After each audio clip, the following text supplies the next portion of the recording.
What I'd like for you to do right now, I want you to think about your dream, because I'm in a room full of dreamers. Think about your dream right now. I want you to think about it and envision it.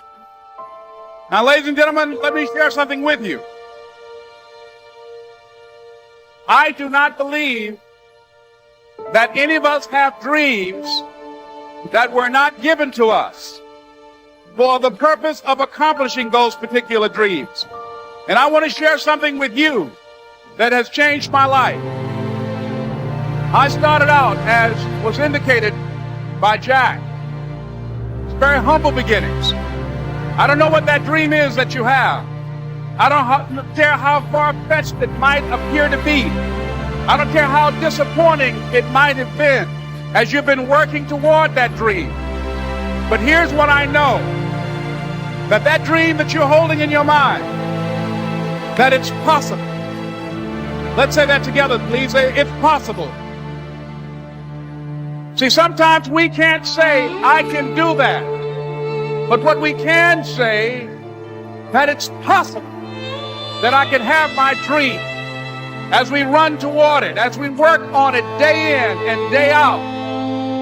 No one, ladies and gentlemen, could have convinced me when I started out just over 6 years ago, working on my dream. And I want you to think about whatever your dream is, because I was willing to take a chance. And most people won't do that.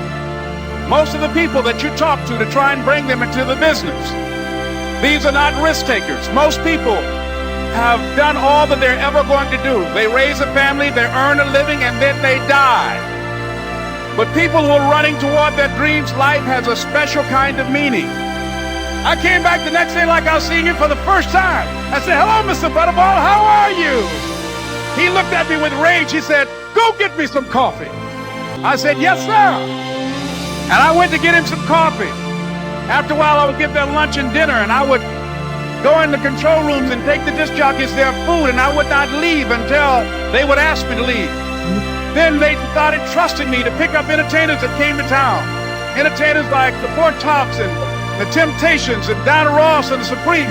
I would drive them all over Miami Beach in the disc jockeys, big long Cadillacs. I didn't have any driver's license, but I was driving like I had some. And one day, one Saturday afternoon, while I was at the radio station, a guy named Rock was drinking while he was on the air. I was the only one there, looking at him through the control room window, walking back and forth, young, ready, and hungry. I was saying, drink, Rock, drink. Drink, Rock. I'd have gone to get him some more if he'd asked me to. Pretty soon the phone rang, and it was the general manager. And I answered the phone. I said, hello? He said, Les, this is Mr. Klein. I said, I know. He said, Rock can't finish his program. I said, I know.